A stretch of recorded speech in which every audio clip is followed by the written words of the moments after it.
Bien, écoutez, je vous propose de commencer l'après-midi parce qu'on a encore une dernière table ronde vers 16 heures. Donc si on veut avoir le temps à la fois de présenter le thème de cet atelier, enfin de cette rencontre, et qu'on laisse aussi du temps au débat, je vous propose qu'on démarre cette troisième table ronde de la journée qui va essayer de décliner une autre dimension ou plusieurs autres dimensions qu'on n'a pas pu évidemment évoquer cette matinée. Le titre de la table ronde, c'est « Faire face aux guerres de l'effondrement et à leurs conséquences ». Et puis, puisque Pascal Durand nous a fait l'amitié d'être présent comme député européen, comment l'Europe, finalement, se prépare-t-elle à cette situation ? Alors, dans les guerres du climat, un ouvrage paru en 2009 d'Harald Welzer, que certains peut-être ici connaissent, qui a pour titre d'ailleurs Les guerres du climat, celui-ci indique que notre modèle est à bout de souffle, que les tensions deviennent de plus en plus fortes entre les pays pour la maîtrise des ressources. On a un tout petit peu évoqué cette question ce matin. Et qu'à travers les guerres du climat, ce qu'il appelle lui les guerres du climat, les pays riches vont chercher à se protéger contre les flux de réfugiés chassés de leur pays par l'évolution du climat. Pour Harald Welzer, cette évolution va entraîner une accumulation de catastrophes, l'effondrement des États, entre 50 et 200 millions de réfugiés climatiques vers 2050, une économie de guerre ou encore le développement des mafias. Ce qui fait d'ailleurs écho à d'autres chercheurs. Nous avions invité Alex Bastien, qui est chercheur à l'IRIS, qui n'a pas pu être là ce matin, mais pour qui le réchauffement climatique va entraîner trois conséquences: l'émigration, la fragilisation des États, qui sont eux-mêmes fragilisés depuis plusieurs décennies par la dérégulation, et enfin la compétition sur les ressources, ou autour des ressources. Là aussi, M. Valentin, ce matin, aussi, a évoqué cette question du rapport entre les puissances et la captation des ressources. Alors, finalement, la question que je pose à nos trois invités: doit-on redouter la multiplication des conflits s'alimentant de la pression du climat? Quels sont les risques induits par le réchauffement climatique?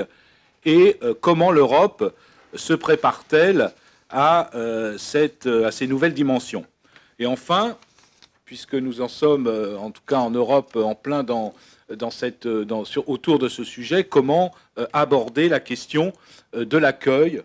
Je ne dis pas de la crise des réfugiés, mais de l'accueil des réfugiés climatiques. Alors, pour répondre à ces quelques questions, j'ai autour de cette table donc trois invités. Vincent Migneron, qui est coprésident ou porte-parole. Président d'honneur. Voilà, président d'honneur du comité Adrastia, mais peut-être tu présenteras très rapidement l'objet de ce comité. À ma gauche également Marine Denis, qui interviendra, qui est doctorante et qui est membre de Notre Affaire à tous. Et à ma droite, donc, Pascal Durand, qui est député du groupe Vert européen à l'Assemblée européenne et qui interviendra plus particulièrement sur, évidemment, l'approche européenne de ces sujets. Eh bien, très bien. En fait, nous sommes très bien. Enfin, Notre Affaire à tous est évidemment très très bien représentée ce jour. Vincent, je te laisse la parole. Merci beaucoup. Bonjour à tous. Merci beaucoup pour cette invitation. Voilà, je reprends alors. Bonjour à tous. Merci beaucoup pour cette invitation. Je suis honoré et un petit peu fébrile, pour être honnête, parce que le sujet qui est abordé cet après-midi n'est pas mon sujet d'expertise. du tout, on va dire.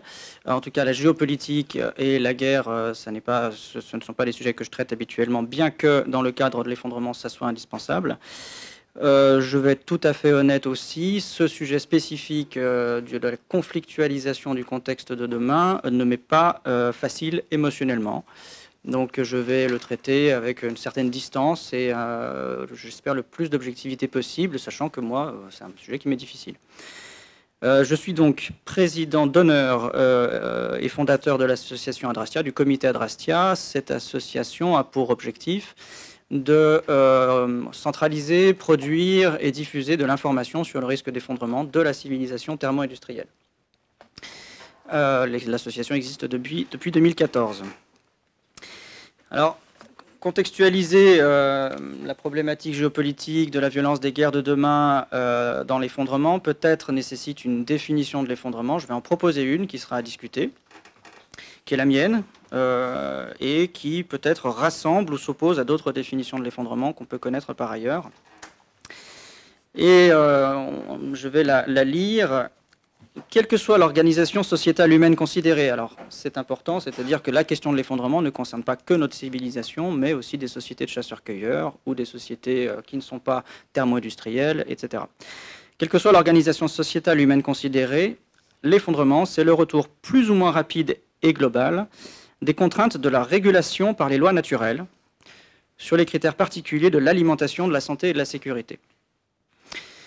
Pourquoi j'ai besoin, moi, de réutiliser le contexte des lois naturelles? Parce que, et c'est ce dont nous parlons aujourd'hui, l'humanité s'écrit des cadres de lois artificiels qui lui permettent de gérer ses interactions avec l'environnement naturel. Le cadre westphalien fait partie de ces cadres-là. Et dans la question qui se pose pour le cadre westphalien, est-ce qu'il s'effondre s'il n'est plus capable d'écrire ses propres lois au regard d'un contexte de contraintes écologiques dont les lois naturelles viennent se réimposer très schématiquement et rapidement, les principes de la thermodynamique et les lois de la sélection naturelle sur l'alimentation, la santé et la sécurité. Est-ce qu'un modèle westphalien qui impose des frontières, comme ça a été dit ce matin, de façon totalement arbitraire, sans tenir compte des écosystèmes eux-mêmes et des interactions que les humains sur site ont avec les écosystèmes, est-ce que ce cadre de loi artificielle-là qui vient s'imposer est tenable? Et en quoi sa déconstruction est un retour des contraintes et d'une certaine violence, et c'est ce qu'on va étudier maintenant. Pour recontextualiser l'évolution globale de l'humanité, on va se rappeler de la démographie qui était sur la planète, la démographie humaine sur la planète avant le développement de la civilisation au global, c'est-à-dire il y a à peu près 10 000 ans. Et c'est un premier vertige, puisqu'il y avait sur toute la planète, il y a 10 000 ans, 6 millions d'humains. 6 millions d'humains, un peu moins que la population de Paris, vraiment sur toute la planète. Et ça n'est pas une valeur isolée dans l'histoire, c'est sur plusieurs dizaines de milliers d'années que cette population stable, à 5 ou 6 millions, s'est maintenue. La démographie précédente, avant ces dizaines de milliers d'années à 6 millions, c'était quelques centaines de milliers. Et à chaque fois, l'augmentation de la démographie a été due à un progrès technique. Donc là, nous entrons dans le vif du sujet, puisque si nous sommes aujourd'hui 8 milliards sur Terre, nous ne pouvons probablement pas, et à mon sens pas du tout, déconnecter la démographie du développement des techniques et par la suite des civilisations qui ont maîtrisé et écrit des cadres de loi autour de ces techniques-là, qui ont in fine permis à la population de grimper jusqu'à 8 milliards d'êtres humains. Second vertige, que se passe-t-il si le déploiement des techniques qui ont permis à 8 milliards d'êtres humains d'exister, et a fortiori des cadres de loi qui permettent de les déployer, si cela est remis en cause, que se passe-t-il sur le plan démographique? Et on en revient donc à la définition de l'effondrement que j'ai donnée tout à l'heure. Évidemment, il y a un risque que d'autres cadres de loi se réimposent, les cadres de loi naturels, sur l'alimentation, la sécurité et la santé, en particulier sur l'alimentation, évidemment, puisque les techniques agricoles sont principalement ce qui nous en fait être 8 milliards sur Terre. Nous rencontrons tout de suite la problématique énergie et climat, qui sont les deux grosses contraintes qui vont impacter l'agriculture demain. Vous connaissez le rapport Meadows, qui a, dans les années en 1972, après sa publication, fait polémique, qui reste évidemment d'actualité, qui est un modèle qui se questionnait sur la viabilité de nos sociétés thermo-industrielles, sur les critères essentiellement énergétiques et de ressources, et évidemment des rendements agricoles. Je ne rentre pas dans le détail parce que vous connaissez ce modèle-là et qu'il est maintenant intégré dans la plupart des réflexions sur l'écologie, je l'espère en tout cas. Et ce modèle envisage que nos sociétés, à partir d'une certaine date, coûtent trop cher à entretenir, en fait. C'est moins un problème climatique qui ne faisait pas vraiment partie des équations au départ qu'un problème de coût qui fait que nos sociétés deviennent trop chères à maintenir sur le plan de leur complexité intrinsèque et sur le plan du flux de matière et d'énergie qui lui-même ne peut que se réduire avec le temps. Donc ce modèle estime probable un effondrement de la civilisation thermo-industrielle à partir de la décennie 2030, ce modèle étant jusqu'à aujourd'hui très bien vérifié par l'histoire a posteriori. Donc je vous propose un second vertige, c'est les estimations chiffrées de déclin démographique suite au déclin des rendements agricoles après la décennie 2040, qui va nous permettre d'introduire la question de la guerre et d'une éventuelle régulation par la guerre de la démographie. À partir de la décennie 2040, chaque année, selon le rapport Meadows, donc restons prudents, c'est-à-dire que ce n'est pas une prédiction, hein, c'est tout à fait un modèle, c'est juste une estimation. Chaque année, le déficit démographique net dans la décennie 2040 est autour de 40 millions d'êtres humains, augmentant chaque année pour aller jusqu'à 150 millions de déficit démographique net aux alentours de 2100. La courbe de ce rapport estime donc une population à 2100 autour de 3 milliards, si mes souvenirs sont bons. En tout cas, ça n'est pas du tout les projections business as usual ou toute chose égale par ailleurs de l'ONU, qui, selon des modèles fréquentistes, prolongent en fait les courbes actuelles sans tenir compte d'autres paramètres qui, eux, sont intégrés au modèle Meadows. Est-ce que nous allons pouvoir nous échapper des prédictions du modèle Meadows, du rapport Meadows? Alors c'est là que j'introduis quelques concepts qui sont des analogies avec leurs limites, mais qui me paraissent des outils intéressants à utiliser pour comprendre la situation dans laquelle on est et surtout le fait que nous n'arrivions pas à nous en dégager. L'hypothèse de la reine rouge, l'effet de la reine rouge, le syndrome de la reine rouge, c'est une hypothèse développée par Lee Van Valen à partir d'une lecture du second livre de Lewis Carroll autour d'Alice au Pays des Merveilles. Et à un moment, dans ce second livre, Alice court à côté de la reine. Et elles courent toutes les deux, et elles se rendent compte que le paysage ne bouge pas. Et évidemment, Alice demande à la reine pourquoi le paysage ne bouge pas. Et la reine répond, mais il faut courir pour rester sur place.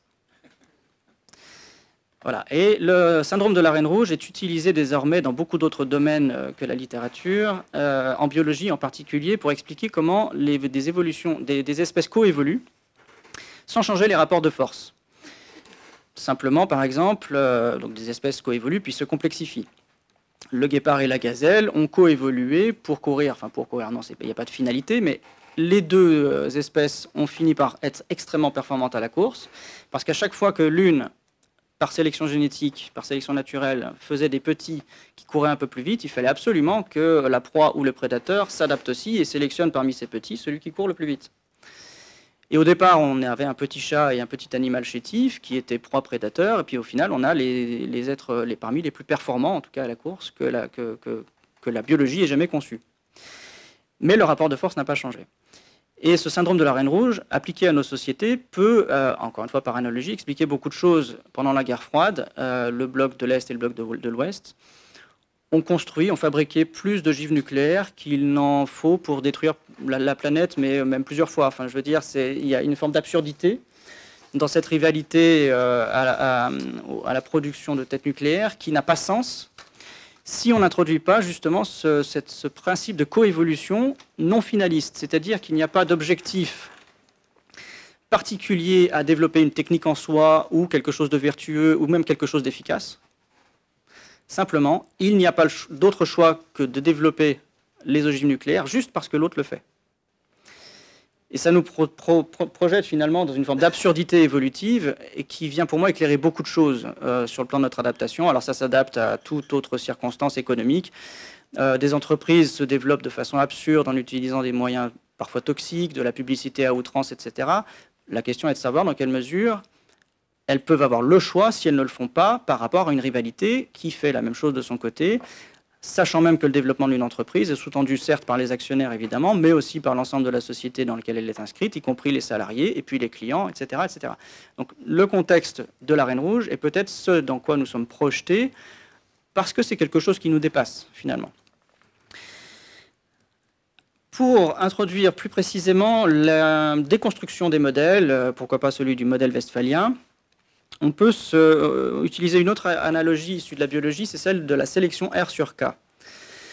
La sélection R sur K, c'est deux stratégies évolutives qui fait que les écosystèmes sont capables de s'adapter à des variabilités écologiques, des variabilités dans l'approvisionnement des ressources ou climatiques, etc. Les petits animaux R sont des animaux qui se reproduisent beaucoup, ont beaucoup de descendants à chaque génération et sont de plus petite taille. Les animaux K, grand K, sont des animaux de grande taille qui se reproduisent peu et ont peu de petits à chaque génération.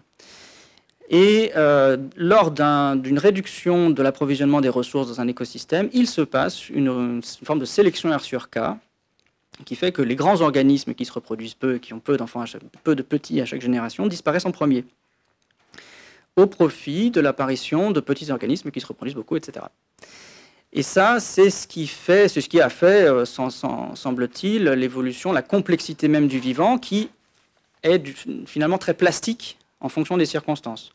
La variabilité climatique étant constante depuis 4 milliards d'années, le climat n'est jamais le même d'une décennie à l'autre, on peut le dire, à l'échelle planétaire et a fortiori à l'échelle centenaire, millénaire, etc. Eh bien, le vivant s'y adapte de cette façon-là. Ce n'est pas totalement systématique quand il fait plus froid, ce sont plutôt des gros organismes qui résistent et qui s'adaptent. Mais en tout cas, en restriction d'approvisionnement des ressources, semble-t-il, les petits organismes très plastiques prennent le pas sur les gros organismes. Et là, du coup, ça nous rapporte à la déconstruction, ça nous ramène à la déconstruction du modèle westphalien.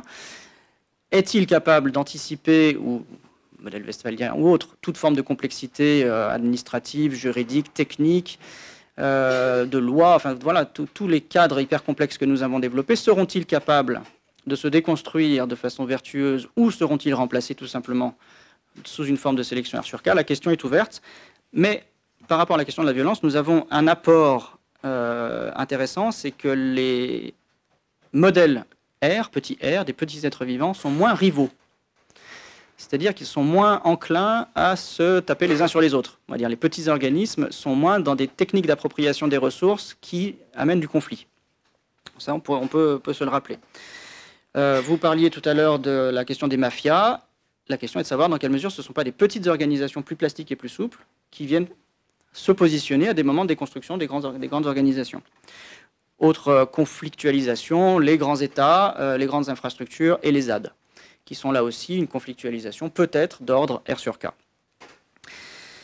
Ça a été dit ce matin, donc je ne serai pas long là-dessus, mais il y a effectivement déjà des études qui se questionnent sur l'augmentation du niveau de violence interindividuelle sur le seul critère du climat, en particulier de la chaleur. Voilà, sur le seul critère de la chaleur, il y a un risque d'augmentation de la violence dont il faut tenir compte. Donc, dans l'ensemble de mon exposé, moi, je ne prendrai pas parti sur le fait que la violence augmentera ou n'augmentera pas, j'en sais rien. En tout cas, elle va changer de forme, et c'est ce que je voulais, c'est ce dont je vais parler. Et surtout, est-ce que cette violence ne va pas finalement, dans un contexte de déconstruction, d'effondrement d'approvisionnement des énergies et de problèmes climatiques, est-ce qu'une nouvelle forme de régulation de la violence ne pourrait pas apparaître, en particulier sur le critère de l'énergie? Lorsqu'un conflit est engagé, c'est valable chez les chimpanzés autant que chez nous, que ce soit même dans la boxe ou sur le plan militaire à très grande échelle, avant d'engager un conflit, il faut quand même avoir fait une estimation de la possibilité d'en rembourser les coûts initiaux, et que ce soit d'ailleurs dans une perspective qu'on gagne ou pas le conflit, il faut quand même essayer de survivre après. Et nous entrons dans un contexte de déplétion énergétique mondiale, et ça c'est totalement inédit. C'est-à-dire qu'il n'y a plus de sociétés humaines, il y en a quelques-unes, mais il n'y a quasiment plus de sociétés humaines dont l'organisation ne soit pas indexée au pétrole, aux hydrocarbures en général. Or, là, on assiste pour la première fois à une déplétion globale, unilatérale, irréductible, irrévocable. Les effondrements qui ont eu lieu par le passé se sont tous produits dans des situations où d'autres ressources pouvaient être exploitées immédiatement ou plus tard, ou en tout cas il y avait des échappatoires sur le plan des approvisionnements, qui pouvaient éventuellement générer des conflits. Or là, tout le monde est dépendant de la même ressource, et il me paraît potentiellement régulateur de dire que tout le monde va réfléchir à 2 fois avant d'engager un conflit sur cette ressource-là, parce que le gain, le lendemain, éventuellement si la guerre est gagnée, est quasiment improbable, puisque de toute façon, de façon matérielle, de façon physique, pour tout le monde, chaque jour, à partir d'une certaine date, il y aura moins de pétrole. Le second paramètre régulateur, c'est que le pétrole lui-même est une ressource énergétique. L'énergie, ça sert à bouger, ça sert à faire des transformations, ça sert à vivre. Et si chaque jour qui passe, tous ceux qui sont dépendants du pétrole ont moins de moyens de faire quoi que ce soit, y compris la guerre, il est possible qu'en tant que telle, la déplétion devienne régulatrice sur la violence. Je ne dis pas qu'elle va disparaître, je dis que, pour moi, de façon très subjective, j'ai du mal à imaginer ce qui est le fantasme de beaucoup, c'est une 3e guerre mondiale. Structurellement, je la crois régulée d'elle-même, parce que les guerres mondiales précédentes, justement, étaient fondées sur un partage de ressources en croissance, en disponibilité croissante. Or là, qui oserait attaquer un voisin dont il est lui-même dépendant, par les marchés et par l'approvisionnement en ressources, sans même avoir de gain possible à l'issue de la guerre? Voilà, le contexte même de mondialisation, en fait, je l'ai déjà dit, fait qu'il n'y a pas d'échappatoire physique. Celui qui perd un conflit aujourd'hui ne peut pas se réfugier dans une montagne, comme ça a pu être le cas pour d'autres sociétés, et se resécuriser après. Et ça, c'est valable, à mon sens, à toutes les échelles. C'est-à-dire qu'un grand État qui viendrait à perdre un conflit serait immédiatement exclu des marchés et s'effondrerait littéralement. Et même les petites organisations mafieuses ou qui émergent de toutes parts en Afrique notamment, plus ou moins reliées à des organismes religieux, elles-mêmes finalement sont dépendantes pour leur organisation de structures à plus grande échelle qui sont indexées, dont le fonctionnement est indexé au pétrole. Donc il faut essayer de voir dans quelle mesure il n'y a pas instrumentalisation, mais pas solution, ou en tout cas pas possibilité pour ces conflits-là de passer à une échelle supérieure. Peut-être parce qu'ils sont eux aussi régulés par la déplétion pétrolière. Autre facteur de régulation potentiel, c'est ce que Ugo Bardi appelle la falaise de Sénèque. Et la falaise de Sénèque, en fait, elle est, j'en ai parlé déjà par la déplétion, c'est le fait que les sociétés croissent à vitesse lente, s'enrichissent à vitesse lente, mais dont la ruine est rapide, est plus rapide que la croissance. Il faut comprendre, et c'est d'ailleurs un petit peu évoqué dans le rapport Meadows, et par Tainter lui-même, anthropologue, qui a réfléchi à la question de la complexité, une société qui s'effondre parce qu'elle est trop complexe par rapport à ses approvisionnements en ressources, subit sa propre auto-intoxication. Et cette auto-intoxication, par la pollution, on a vu le pont de Gênes s'effondrer, les infrastructures complexes sont plus chères à entretenir que les infrastructures simples, et le coût de leur entretien est croissant dans le temps, nécessairement croissant, ce qui demande un plus grand approvisionnement énergétique chaque année, etc. Et ça, c'est ce qui fait que les effondrements sont plus rapides que la croissance. Et en tant que tel, c'est quelque chose de totalement, on va dire, ça empêche le mouvement en tant que tel. C'est-à-dire que sauvegarder l'existant est déjà un tel coût que la potentialité de financer un conflit quelconque est réduite d'autant qu'il faut ne serait-ce que sauvegarder l'existant. Donc là encore, la falaise de Sénèque vient montrer en quoi l'explosion des conflits pourrait être régulée par le fait même que les sociétés, même si elles traversent des périodes de conflits inévitables, surtout pendant la période de rupture, celle du basculement vers un effondrement, même si des conflits apparaissent à ce moment-là, les entretenir sur le long terme paraît structurellement, à mon sens, compliqué. Un autre paramètre dont je voulais parler aujourd'hui, c'est les différentes mythologies dans lesquelles nous sommes inscrits, qui ont fait que nous sommes face à un écueil écologique massif, et des mythologies dont certaines sont autoréalisatrices et toxiques. Le fantasme millénariste apocalyptique à la Mad Max celui qui envisage, comme je l'ai critiqué jusque-là, une guerre pérenne, systématique, systémique, incontournable, et qui élit un sauveur qui viendra finalement rassembler la communauté autour de lui, ce fantasme-là, pour moi, est lui-même toxique. Et il n'est pas représentatif, justement, de ces sociétés qui, historiquement, ont pu s'adapter à des périodes de décroissance, de transition en négatif, de baisse des approvisionnements des ressources. Et je crains qu'il soit autoréalisateur en ce sens qu'il justifie, pour certains, le repli. Alors, un grand fantasme sur l'autonomie alimentaire émerge aujourd'hui, en parallèle de l'effondrement et de la collapsologie, que je critique, parce que s'isoler, c'est peut-être une question qui se posera très après, longtemps après l'effondrement massif, mais pendant, je ne vois pas en quoi cela pourrait être pérenne. Et même, enfin voilà, il faut pas, je dirais simplement qu'il ne faut pas confondre autonomie et autarcie, et c'est cette confusion-là qui me paraît problématique dans certains modèles qui se développent aujourd'hui. Et l'autre problème, bien sûr, c'est que ces formes d'autonomie, voire de survivalisme, sont fondées sur le fantasme d'un effondrement massif rapide, duquel qu'il faudrait traverser dans certaines conditions de sécurité personnelle et égoïste, très clairement, dans l'ambition de reconstruire quelque chose après. Je ne crois pas que nous soyons dans ce contexte-là. Et si on reprend l'exemple des Mayas, les Mayas c'est une société qui s'est effondrée sur le plan infrastructurel, sur le plan politique, mais pas sur le plan démographique. Pourquoi? Parce que collectivement, les Mayas ont adopté d'autres modèles agricoles, l'agroforesterie en particulier, ont abandonné les cités, mais ont retrouvé une vie que leurs ancêtres avaient eue dans la forêt. Et la population maya, sur le plan démographique, finalement ne s'est pas effondrée, ce qui vient questionner la définition même d'un effondrement. Dans quelle mesure le retour des cadres de l'eau naturelle, la déconstruction des civilisations, est littéralement un effondrement démographique? Ça n'est pas toujours le cas.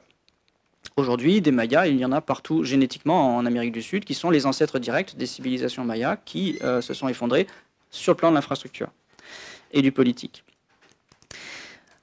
Alors je vais être un peu rude, je m'en excuse par avance, mais peut-être, ça ce sont des hypothèses que je développe dans mon travail personnel, peut-être demain, afin d'éviter d'avoir des discours qui soient mal compris ou qui génèrent de la frustration, peut-être ne pas conditionner un discours de paix, de pacification pour demain, sur le critère de la protection de l'environnement. Pourquoi ? Parce que la protection de l'environnement, c'est-à-dire la capacité pour l'humain de réduire son impact, ou même, et encore plus, de protéger un environnement, c'est quelque chose qui, sur le plan scientifique, n'a absolument jamais été vérifié. C'est même, à mon sens, un raisonnement à rebours. Évidemment, nous sommes une société extrêmement angoissée, et déjà depuis le 19e, les textes sur l'inquiétude de la fin des ressources et la destruction des forêts datent du 19e. Nous sommes une société qui s'est inquiétée de façon légitime de l'environnement, de son impact, et qui peut-être, après les années 50, a dit il faut protéger l'environnement. Mais ça, c'est une décision a posteriori, ça n'est pas une hypothèse scientifique. C'est littéralement développer un projet, y croire, et écrire une narration qui viendrait légitimer ce projet ou le rendre opératoire, alors que, vu qu'on n'a pas vérifié l'hypothèse de départ, on ne sait pas si c'est possible. Et aujourd'hui, la protection de l'environnement, je le dis de façon assurée parce que les données sont massives, la protection de l'environnement se confronte à un échec massif et total. Total, c'est un mot lourd, mais oui, la planète entière est impactée par une société en particulier ou une civilisation, la civilisation thermo-industrielle, qui en plus est celle qui a inventé le concept de protection de l'environnement.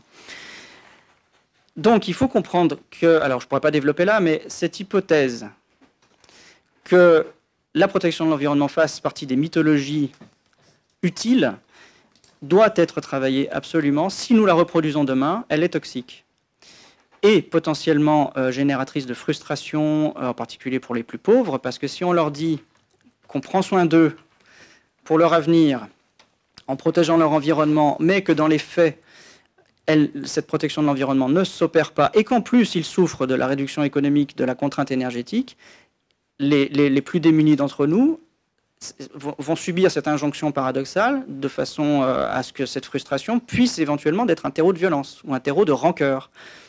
potentiellement toxiques pour le fonctionnement même des sociétés. Voilà une partie de vigilance que je tiens à avoir, que je décline sur une seconde mythologie, qui pour moi est aussi une des plus toxiques, en particulier sur le critère de la paix, puisque nous pourrions avoir des velléités à nous départir des conflits liés au pétrole, qui sont évidents, ils sont historiques, il faut lire Matthieu Ozano, qui pourraient être encore les raisons des conflits de demain. Et on pourrait imaginer qu'avec une transition énergétique vertueuse, nous puissions devenir moins dépendants des hydrocarbures en général et du pétrole en particulier, et finalement générer un monde plus en paix sur ce critère-là. Mais là aussi, l'hypothèse de la substitution des énergies, donc le fondement même de toute transition énergétique, n'est absolument pas vérifiée. Et elle n'a même pas été posée en fait. Il a été décidé, il a été choisi que la substitution des énergies était possible, et ensuite on a écrit des scénarios pour espérer pouvoir la faire. Je sais que ce sont des propos difficiles à défendre, mais je m'appuie sur la réalité des mesures. Là encore, depuis que nous avons développé les énergies de substitution, alors le nucléaire autant que les énergies renouvelables, nous n'avons jamais émis autant de CO2 et nous sommes même en accélération. Plus marginalement, je propose 2 minutes. Je propose l'hypothèse d'un renforcement synergique des énergies. Nous devons imaginer que potentiellement le développement des énergies dites de substitution, mais c'est très bien, j'arrive à la fin, pourrait être un facteur d'augmentation des énergies des émissions de CO2. Allez, un dernier point sur lequel il faut être prudent à mon sens. L'entraide et la coopération ne sont pas des valeurs. Il me paraît difficile d'appuyer un discours de pacification de l'avenir sur l'entraide et la coopération, sachant que l'entraide et la coopération, c'est ce que mettent en place les mafias et les structures qui souhaitent envahir leurs voisins, essentiellement dans un objectif maléfique, ou malveillant, ou de conquête, ou tout ce qu'on veut. La coopération, c'est une stratégie du vivant qui est fondée, qui ne sert qu'à une chose d'ailleurs, qui ne sert qu'à optimiser l'exploitation des ressources, l'extraction des ressources, l'assimilation des ressources. Et cette coopération, on l'a vu tout à l'heure avec la sélection R sur K, elle peut très bien être développée et mise en avant par les petits organismes R. Ça ne veut pas du tout dire qu'en fonction du contexte, ils ne consomment pas les ressources au maximum. C'est-à-dire que le contexte se réduit dans ses approvisionnements, malgré tout, la biologie, les écosystèmes consomment les ressources au maximum. Donc en tant que telle, la coopération n'est pas une vertu. C'est très très problématique pour moi de faire cette assimilation-là. Voilà, je fais court. Dans l'ensemble, ce que je voulais dire, c'est que si nous faisons des promesses que nous ne sommes pas capables de tenir, c'est générateur de frustration, donc de conflits potentiels, y compris en interne des sociétés, en particulier pour les personnes les plus démunies. Voilà, ça c'est un point important que je voulais souligner. Comment je pourrais conclure ? Voilà, je pense que la réalité ne sera ni Mad Max, ni une grande mer de tranquillité. Sera très complexe. Et personne ne peut dire qu'il n'y aura pas de conflit à grande échelle. Les hypothèses que j'ai proposées sont peut-être utopiques, en tout cas dans la régulation des conflits à grande échelle. Je me trompe peut-être lourdement et c'est une erreur. Malgré tout, je pense qu'il faut intégrer les grandes contractions énergétiques que nous allons vivre et le grand vertige du déclin énergétique dans les décennies qui viennent. Alors je ne parle pas d'un effondrement sur 2 ans, je parle vraiment d'un processus d'effondrement sur plusieurs décennies, dans toute sa complexité et ses aspects mosaïques. Et je conclurai sur un aspect vraiment spéculatif, mais qui doit aussi être questionné. C'est dans quelle mesure l'humanité est passée à côté de quelque chose, peut-être au cours des dernières années. C'est quelque chose qu'elle a fait sur une partie des êtres vivants autour d'elle, c'est le processus de domestication. Elle a domestiqué quantité d'espèces pour son service propre, pour son alimentation en particulier. Quantité d'espèces dont elle a développé des capacités à produire de la viande, développé certains traits génétiques pour son intérêt exclusif. Et dans l'évolution, il n'y a pas de préécriture, je parlais d'absurdité de l'évolution tout à l'heure, il n'y a pas de préécriture sur ce que doit devenir l'humanité et ce à quoi elle doit se soumettre dans l'avenir. Il n'y a pas de préécriture qui interdirait que l'espèce humaine, peu ou prou, soit domestiquée par ces outils, finalement, ces outils technologiques. La question se pose dans le développement des algorithmes, ce qu'on appelle de façon un peu floue l'intelligence artificielle, en tout cas les algorithmes, que même les algorithmes ne deviennent pas pacificateurs. Pourquoi ? Parce qu'il n'y a pas il n'y a qu'un seul intérêt pour des algorithmes qui ont comme substrat les réseaux et finalement le fonctionnement des serveurs, c'est-à-dire le fonctionnement des centrales charbon qui alimentent les serveurs ou qui les refroidissent, etc. Il n'y a pas d'autre intérêt pour les algorithmes que d'entretenir les flux d'énergie et de matière. Est-ce que l'optimisation, y compris sur le plan émotionnel, des relations entre les humains, ne sert pas à un simple projet, on va dire, thermodynamique, de complexification de la réalité biosphérique, du système bio-anthropotechnique, qui soit totalement indépendant de notre projet de gouvernance et de souveraineté en tant qu'humanité, et qui produise un monde où les flux finissent par être générés par les instruments développés par Jeff Bezos. D'ailleurs, c'est ce que nous observons aujourd'hui. Et ces flux-là, l'optimisation de ces flux-là, pourrait être, c'est une hypothèse farfelue, hein, d'aucuns la trouveront farfelue, pourrait être ce qui va nous faire traverser la période la plus critique de l'humanité de façon très pacifiée, mais dramatique sur le plan écologique. Absolument dramatique sur le plan écologique. Je terminerai là-dessus. Merci. Merci Vincent.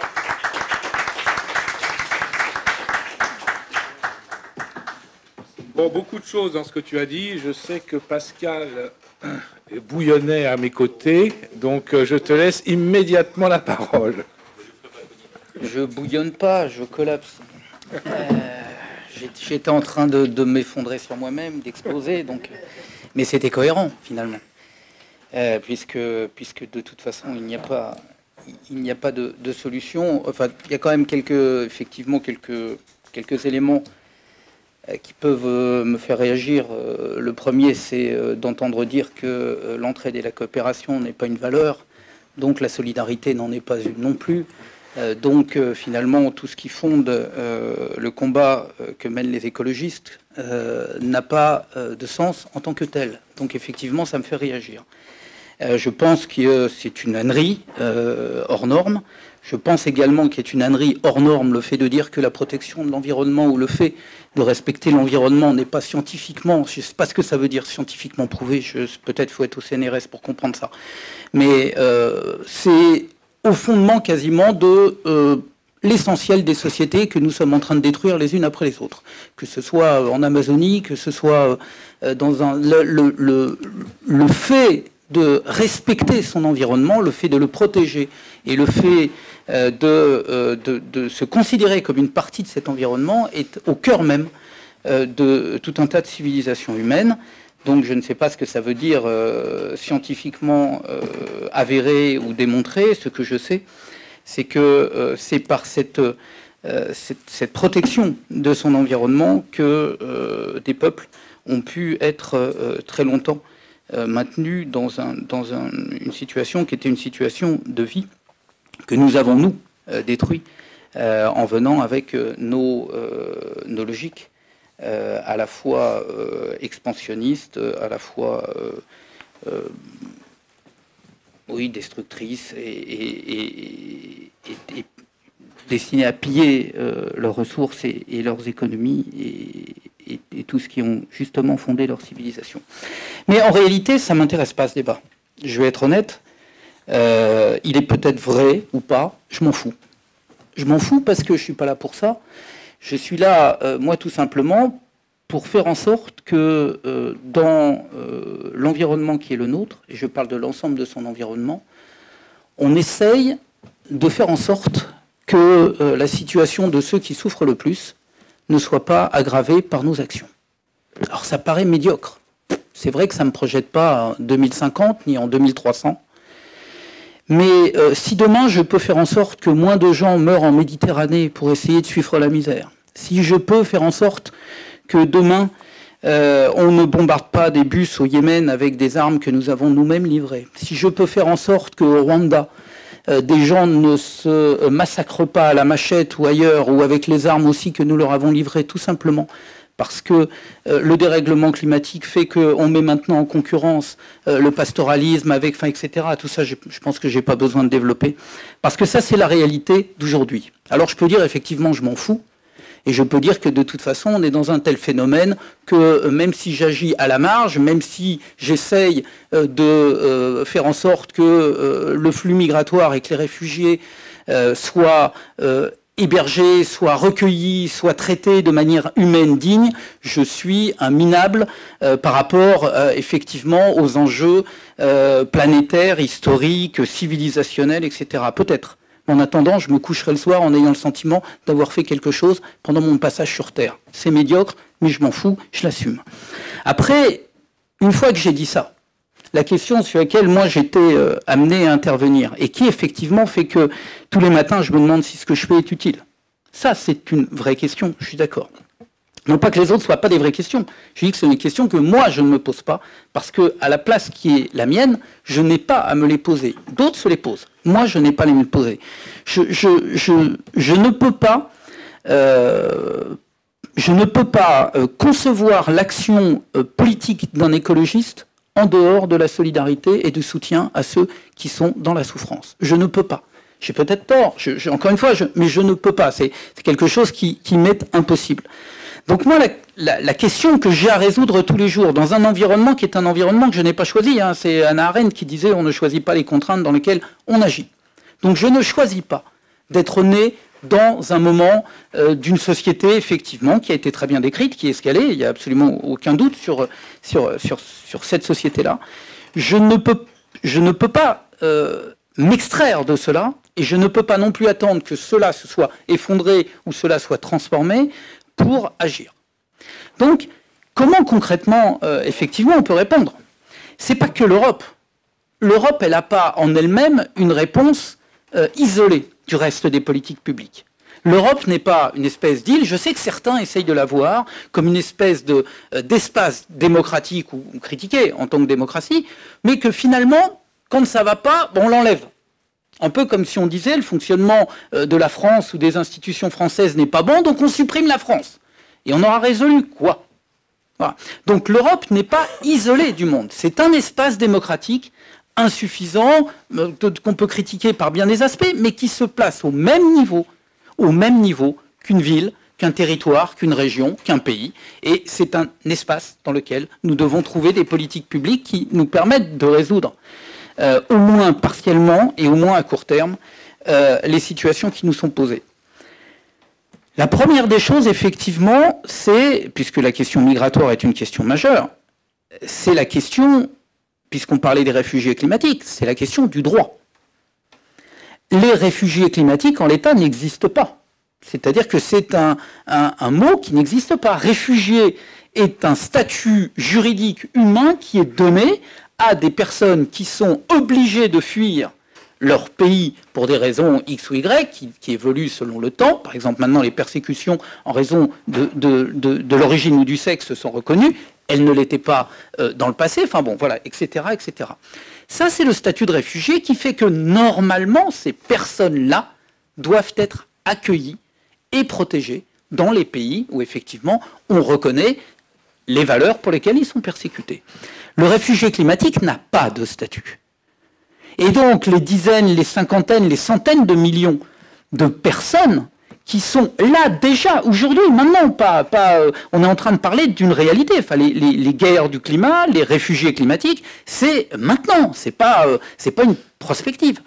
Ces personnes-là n'ont pas la capacité de demander l'accueil, le refuge aux pays qui seraient en capacité de l'en donner. Donc déjà, la première des choses, ce que l'Europe pourrait faire, c'est que l'Europe s'est toujours targuée d'être le phare de l'humanité en termes de pensée, des droits de l'homme, des droits humains, etc., etc. Donc la première des choses que l'Europe devrait faire, ça n'est pas de théoriser, mais de légiférer sur le statut de réfugié climatique.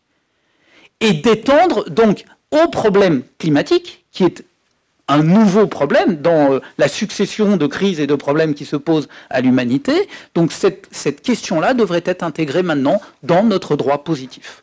C'est un premier élément. Parce qu'il faut aussi regarder ce que l'on fait et ce que l'on peut faire concrètement. Concrètement, c'est faire rentrer sous le statut de Genève et la protection de l'ONU les réfugiés climatiques. Ça, c'est une première chose. D'autant plus que, et on le sait, on est très largement responsable, évidemment. Nous, en tant qu'Occidentaux, on est très largement responsable de la situation. Deuxième des choses, et ça, c'est une vraie question politique, qui devrait aussi interpeller un certain nombre de nos amis de gauche. La question du nombre de réfugiés. Vous avez remarqué que maintenant à la télé, un grand nombre de... Enfin à la télé ou dans les endroits où on pense, on vient nous expliquer, y compris des gens bien pensants traditionnellement de gauche, viennent nous expliquer que finalement il n'y a plus de problème migratoire. Et qu'on est en train de se poser de fausses questions parce que globalement on parle de 20 000 personnes en Europe. Et les gens qui vous disent cela sont des gens, pour l'essentiel, qui défendent les migrants et qui défendent les droits des migrants. Et qui disent, bah donc il n'y a plus de problème, arrêtez de nous emmerder avec les invasions, les flux, etc. Tout ça est maintenant un mensonge. Moi, ce qui m'inquiète, c'est qu'en disant cela, alors effectivement, c'est un instantané. C'est-à-dire que si vous faites une photographie là tout de suite, maintenant, au moment où on se parle, il y a effectivement une réduction drastique du nombre de migrants qui arrivent en Europe et qui demandent le statut de réfugiés. Pourquoi ? Pourquoi ? Est-ce que vous avez une idée de la réponse? Ils ne meurent pas tous en Méditerranée, bien entendu, il en meurt beaucoup trop. Mais ils ne meurent pas tous en Méditerranée. Ils sont passés où? Exactement. On a fait des gares de triage. On a fait des camps.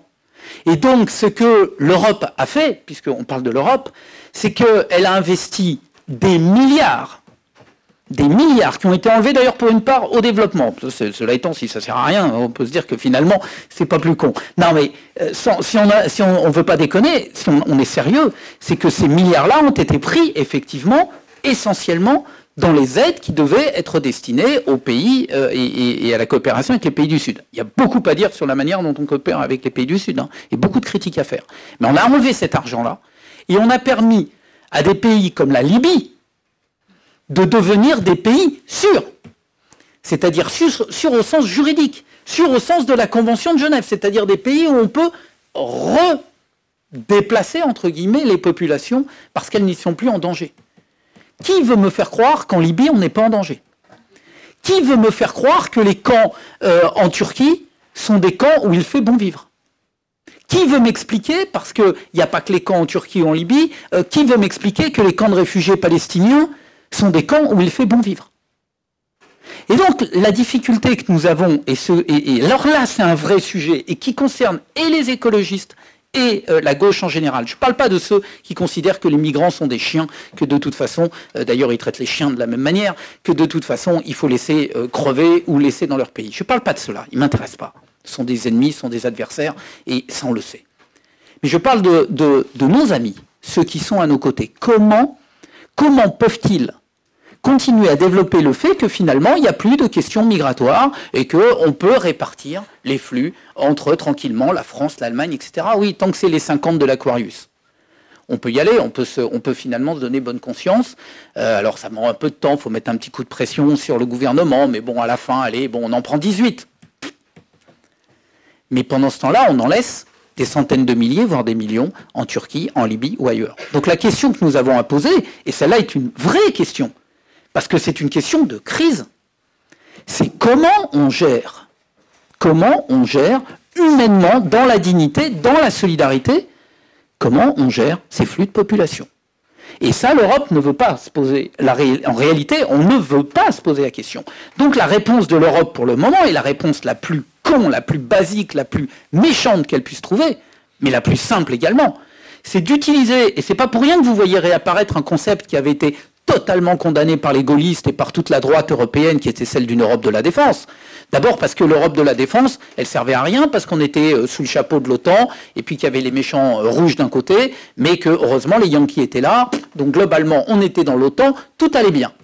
Bon, maintenant avec Trump c'est un peu différent, parce que quand il y a un taré à la tête des États-Unis, on se dit finalement, est-ce qu'il va sortir la cavalerie quand on va être en problème? Bon, donc on commence à se dire, peut-être il faudrait qu'on prenne un peu d'autonomie. Mais la réalité, elle est beaucoup plus triviale que ça. C'est qu'on est en train de faire l'Europe de la défense pour monter les frontières. Et que oui, on va développer une flotte européenne. Ça va prendre juste le temps qu'il faut. Mais que cette flotte européenne, elle va avoir vocation à patrouiller en Méditerranée et ailleurs pour empêcher les migrants dans des accords de partenariat avec la marine libyenne. Une marine démocrate et humaniste, comme chacun sait. Et donc, la réponse de l'Europe pour le moment, c'est une réponse militaire qui consiste à mettre Alors on le fait de manière plus intelligente que Netanyahou ou que Trump, c'est-à-dire qu'on ne met pas un mur comme ça, encore que Orban aimerait bien le faire.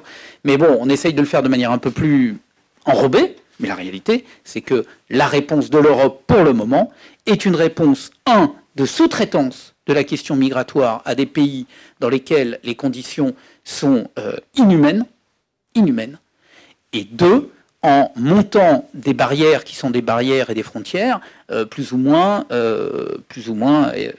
efficientes pour faire en sorte qu'il n'y ait plus d'intégration. Et en faisant cela, en réalité, on évite de se poser la question qui est de savoir comment gérer ce développement, parce que s'il y a effectivement une évidence, c'est que ça ne va pas s'arrêter demain. Et que la question, on le voit sur l'ensemble des conflits, quand on voit tout simplement la question de l'eau. Il suffit d'être allé, je prenais tout à l'heure l'exemple des Palestiniens, mais aller faire un tour en Palestine, en Cisjordanie occupée, et regarder comment le partage de l'eau s'y opère. Le rapport, en gros, il est de 1 à 18 entre les colonies et les villages palestiniens. C'est pas un hasard. Évidemment, c'est pas un hasard. C'est parce que ça devient une ressource absolument majeure et essentielle, et que donc elle est appropriée par le dominant et par donc l'occupant.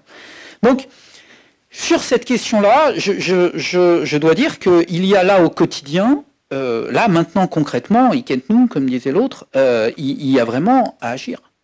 Parce que la réponse militaire qui est en train d'être mise en place par l'Europe est évidemment la mauvaise réponse. L'extraterritorialité et la non-reconnaissance du statut de réfugié est un refus de l'état de droit, un déni de l'état de droit et un déni de nos valeurs et de solidarité. Après, pour le reste, et juste pour terminer là-dessus, parce qu'après je suis trop long, mais pour le reste, la question du réchauffement climatique, la question des énergies, la question de l'agriculture pour nourrir, etc. Peut-être on ne la résoudra pas à long terme, peut-être. Je ne sais pas. Je suis incapable de me projeter aussi loin. Mais ce que je sais, c'est qu'on pourrait déjà arrêter un certain nombre de choses qui sont de nature à détruire des équilibres et dont nous sommes directement responsables. Le fait, par exemple, de développer en Occident, que ce soit aux États-Unis, que ce soit en Europe, un élevage intensif, n'a pas simplement vocation à faire en sorte que les vaches seront enfermées dans des conditions concentrationnaires et qu'on bouffera une bouffe dégueulasse avec des antibiotiques et toutes les saloperies. Ça, c'est une réalité au quotidien pour nous, pour notre nourriture et pour les pauvres vaches. Mais la réalité, c'est que ce schéma-là implique le fait qu'on désaffecte nos prairies, etc., puisque de toute façon, elles ne peuvent plus être nourries en prairies.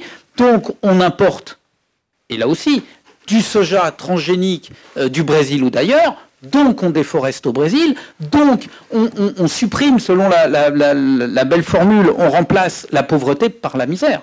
C'est-à-dire qu'effectivement, un paysan du Nord-Est, c'était pauvre.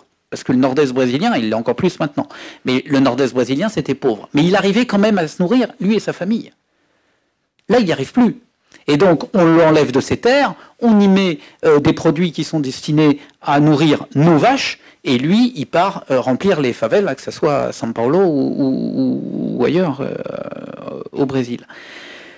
Ça, on peut l'arrêter. Ça, on peut l'arrêter.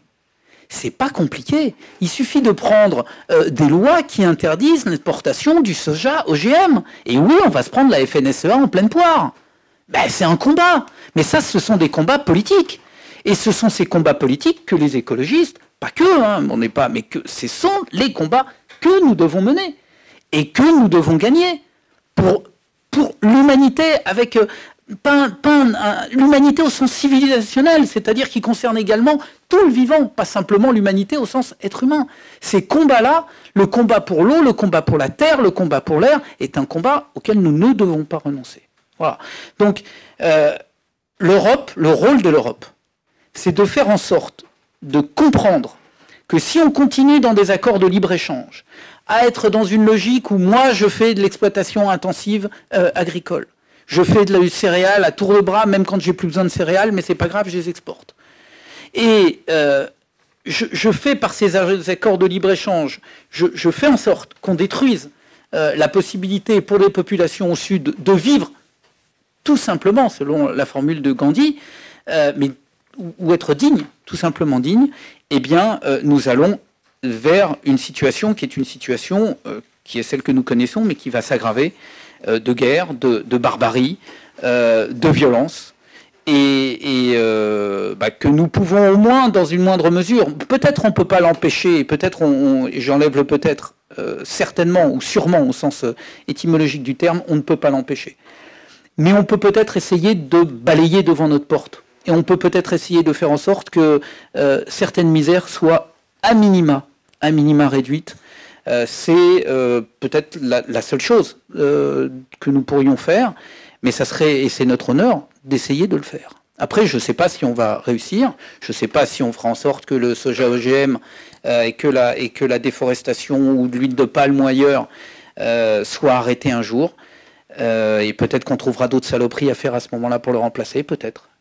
Mais en attendant, moi je pense que c'est de notre devoir, alors c'est un mot un peu con, un peu dépassé, mais je pense que c'est de notre devoir de faire en sorte qu'au maximum de nos capacités, on œuvre pour que nos villes, nos territoires, nos pays, et donc nécessairement l'Europe, soient le ferment, le levier de cette transformation, je répète, peut-être réformiste, médiocre, de petits pas parfois, dit-on, mais qui peuvent être, vous savez, vus dans certains cas, je prends souvent cet exemple et je termine là-dessus, les congés payés en 1936. Vous regardez par rapport au capitalisme, ça n'a pas changé le capitalisme, ça ne l'a pas fait s'effondrer, ça n'a pas écroulé le monde, ça n'a pas empêché Bloom ou les autres d'avoir une vision en disant de toute façon, tant qu'on sera dans un système capitaliste, il n'y aura pas d'émancipation. Oui, d'accord. Mais les congés payés, ils ont juste permis à des gens, entre le point A de leur naissance et le point B de leur mort, de pouvoir, à un moment de leur vie, pouvoir profiter avec leurs enfants ou autres de vacances, de découvrir la mer ou de découvrir la montagne. Pour eux, c'est révolutionnaire. Parce que ça a bouleversé leur vie. Ça n'a pas eu un effet révolutionnaire sur la société, mais ça a eu un effet révolutionnaire pour eux, pour leur vie au quotidien.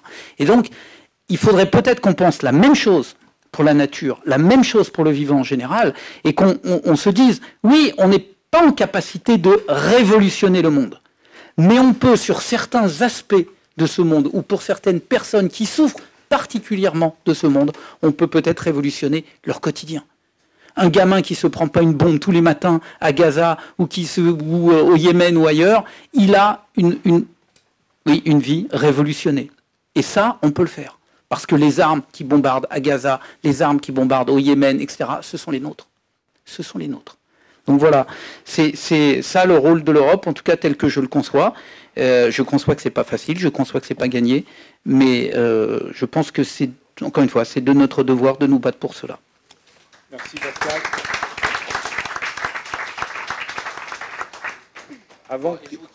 Oui, tu as une minute. Une minute, parce que oui, avant que tu nous quittes, si j'ai quand même bien compris, je voudrais pas conclure à côté de ce que tu nous as dit. L'Europe, quand même, face à la question de départ que je te posais, est très en deçà de ses responsabilités. Elle n'est pas plus en deçà, mais si tu veux me dire elle est en deçà, la réponse est oui, mais elle n'est pas plus en deçà que l'État qui les compose. C'est-à-dire que chacun des États, les politiques mises en œuvre, je veux dire, si tu regardes le discours d'Emmanuel Macron, par exemple, quand il va à la tribune de l'ONU et qui vient dire, et je ne sais pas s'il est de bonne foi ou pas, je ne lui fais pas de procès d'intention, quand il va dire à la tribune de l'ONU, il faut que nous arrêtions tous les accords commerciaux avec les pays qui ne respectent pas l'accord de Paris. Très bien, très bien. Mais d'abord, il ne peut pas le faire tout seul, parce que les accords commerciaux sont négociés pour l'essentiel au niveau international, c'est le multilatéralisme qu'au demeurant il défend. Donc, bon. Mais indépendamment de ça, si demain j'arrête, je ne livre plus d'armes à l'Arabie Saoudite, bah je veux qu'il aille expliquer ça à la SNECMA, à la sortie de l'usine de la SNECMA, très bien. Je ne livre plus de missiles, je ne livre plus, et je ne fais plus commerce avec la Chine, puisqu'on vient de s'apercevoir que la Chine avait redéveloppé de manière intensive son charbon, sans le déclarer d'ailleurs. Bon, je ne fais plus de commerce avec les États-Unis, enfin, etc., etc., etc.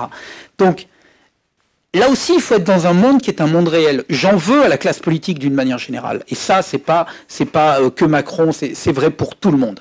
J'en veux à la classe politique de mentir sur notre levier et sur notre capacité à agir. Notre capacité à agir reste essentiellement médiocre. Mais on a des capacités à agir. Si on arrive et qu'on dit plus de commerce avec un pays ça, c'est mentir aux gens. Et je le dis peut-être de bonne foi. Il est peut-être de bonne foi. J'en sais rien. Mais sauf que c'est pas possible. Mais en revanche, on a des choses qui peuvent être possibles demain matin. Si on pose un embargo, le Parlement européen a revoté encore la semaine dernière, non, cette semaine, un embargo sur les armes, parce que effectivement l'utilisation des armes européennes au Yémen est quasiment un crime contre l'humanité, puisque quand on en est à tuer des enfants, c'est un crime contre l'humanité. Voilà, on peut agir là-dessus. On peut agir. Donc sortons des grandes ambitions, ou gardons-les, portons-les. Mais au concret, jour après jour, on peut agir sur ce monde. Encore faut-il avoir le courage de le faire et de se fixer des objectifs. Et là, je me tourne vers mes amis écologistes. Parce que ça, c'est une remise en cause qu'on a aussi à faire. Peut-être qu'on fixe des objectifs qui sont des objectifs trop hauts et trop élevés. Peut-être qu'il faudrait aussi réfléchir à ce que l'on peut gagner concrètement, là, réellement. Je prenais l'exemple des congés payés, je répète, ça a changé la vie de millions de gens en France. Et c'est un objectif qui, par rapport, et là je le dis et vous connaissez mes origines, apparaissait bien médiocre par rapport aux révolutionnaires et notamment au Parti communiste. Bien médiocre pour changer le capitalisme. Mais en attendant, je répète, il a changé la vie de millions de gens. Peut-être que nous, on serait bien inspiré aussi à essayer de se définir des objectifs. Sinon, ça ne sert à rien de se battre, par exemple, pour l'interdiction du glyphosate. Il y aura d'autres pesticides demain qui le remplaceront. Et peut-être bien pire. Donc, laissons le glyphosate y aller, les amis. Non, on n'est pas comme ça. Donc, voilà. Et essayons de nous fixer aussi au quotidien des objectifs à gagner, des combats à mener. On a des adversaires là-dessus très puissants. Et soyons unis pour les gagner. Voilà. Mais c'est une réflexion. Hein, c'est pas... je ne suis pas sûr d'avoir raison, moi non plus, en disant ça. Mais en tout cas, j'en suis un peu à ce stade-là de ma vie politique. Voilà. Bon. Merci Pascal. Et rentre bien. Oui, merci à vous. Allez. Bien, pour terminer donc cette table ronde. Je suis désolé. J'ai vraiment mon train. Et... Non, mais pas de problème. Marine, je t'avais demandé un peu d'intervenir plus spécifiquement sur la question donc des réfugiés climatiques, de leur statut. Bon, on en a un tout petit peu, on l'a un peu évoqué là avec l'intervention de Pascal à l'instant et ce matin, mais aussi plus globalement de voir un peu comment effectivement le monde s'adapte aujourd'hui ou ne s'adapte pas à cette question des réfugiés climatiques. Je te laisse la parole. Bonjour, merci beaucoup.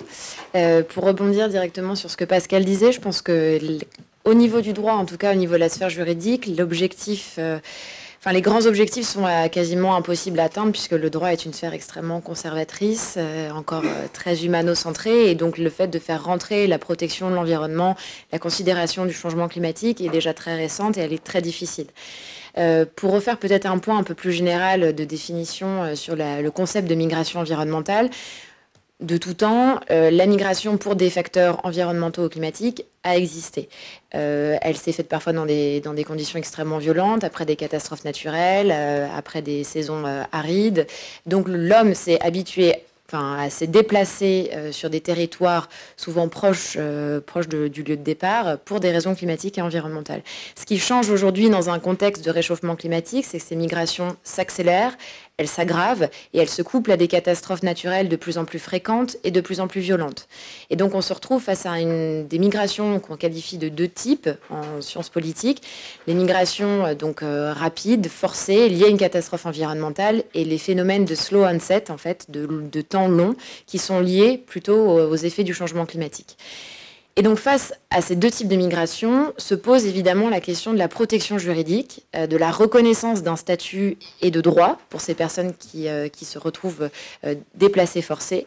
Et on nage aujourd'hui dans un océan très inconnu dans le droit international, puisque, comme le disait également Pascal, le seul texte aujourd'hui en droit international qui permet une protection juridique, c'est la Convention de Genève de 1951, et c'est un texte extrêmement anthropocentré, c'est-à-dire qu'il ne se concentre que sur la nature d'une persécution liée à l'humain, au caractère humain.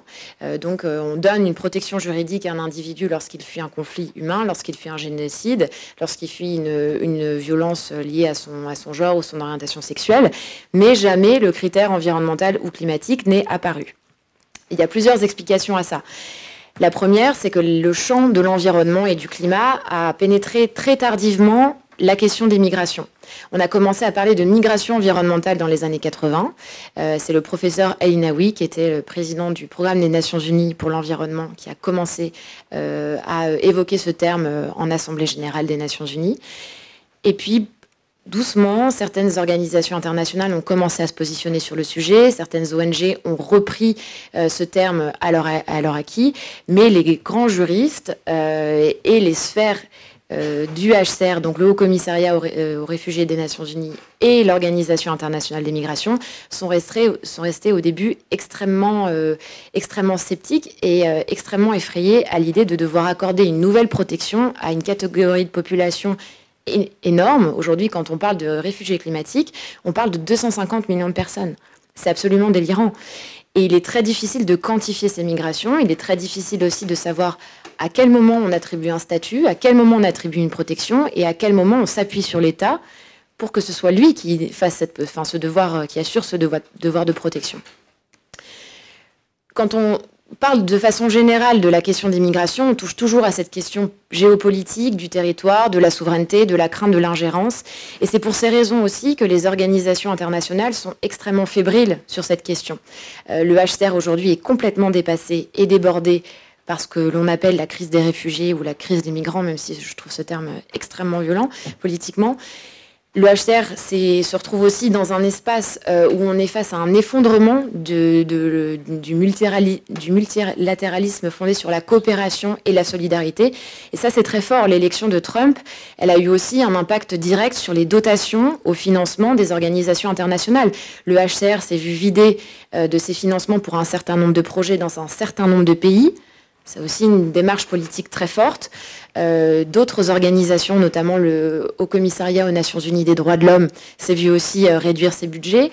Donc on s'aperçoit que les États veulent moins dépendre, ou en tout cas veulent moins participer à cette utopie universaliste qu'on a eue post-Seconde Guerre mondiale, de créer un cadre universel des droits de l'homme, respecté et protégé par tous les États, de garantir une protection juridique reconnue par les États.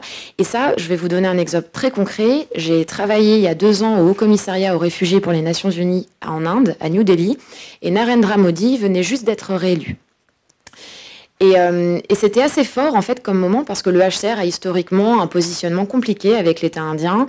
Le fait que la partition se soit très mal passée, que la Société des Nations n'ait pas du tout aidé l'Inde et le Pakistan naissant à gérer ces flux de population a marqué aussi l'historique avec le HCR. Mais toujours est-il que le HCR est arrivé dans les années 70, a un certain nombre de prérogatives, de possibilités juridiques d'accorder un statut de protection aux ressortissants afghans, bangladais, pakistanais, et que tout ça s'est plus ou moins écroulé avec l'arrivée d'un nationalisme très fort de Narendra Modi et surtout la crainte sécuritaire d'une invasion des Bangladais en Inde. Et ça, c'est très fort, c'est-à-dire qu'on commence à avoir des rapports qui sortent. On sait que le Bangladesh est l'un des pays les plus exposés et les plus vulnérables à la question du changement climatique. Pour y avoir été l'année dernière, on se retrouve dans des territoires au nord du Bangladesh qui sont à 1 mètre au-dessus du niveau de l'eau. Des milliers de personnes, des millions de personnes qui sont obligées de se déplacer d'une année sur l'autre, d'un territoire insulaire à un autre parce qu'elles ne peuvent plus vivre. Et donc se pose la question pour ces gens-là, une fois le départ des zones rurales, une fois la surpopulation des villes dépassée, une fois on sera dans une situation où ce sera ingérable, il n'y aura que la migration transfrontalière qui sera possible. Et aujourd'hui, l'Inde et en position de crainte et en position de force, évidemment, pour contrôler ce flux de population. Et donc, on a vu ce premier mur migratoire s'élever en Asie du Sud, entre l'Inde et le Bangladesh, entre deux pays qui, historiquement, ne sont pas non plus des ennemis. C'est-à-dire que le Bengale, donc le Bangladesh est un pays qui a c'est un état de droit assez récent, dans les années 60. La culture qu'on retrouve dans le Bengale est très forte de la culture bangladeshi. La nourriture est la même, la langue se ressemble beaucoup. Et malgré tout, cette dérive sécuritaire et cette crainte de la grande invasion climatique, des réfugiés climatiques, elle prend tout son sens aujourd'hui en Asie du Sud. Et c'est là où je suis personnellement très sceptique et très effrayée sur le positionnement de l'Union européenne sur ces questions-là, pour deux raisons. La première est que l'Union européenne a tendance à se réfugier dans la stratégie d'adaptation et d'atténuation en disant on va continuer à financer le développement dans les pays d'Afrique de l'Ouest, dans les pays d'Asie du Sud, en disant adaptez-vous au changement climatique, on vous aide à structurer, on vous débloque des fonds pour les infrastructures routières, pour un nouveau type de maison, pour des nouvelles sortes d'agriculture, mais elle n'attaque pas le fond du problème à la racine. Et la seconde crainte que j'ai actuellement, c'est que je m'aperçois que l'Union européenne va devoir faire aussi face à des migrations environnementales en interne et dans ses frontières.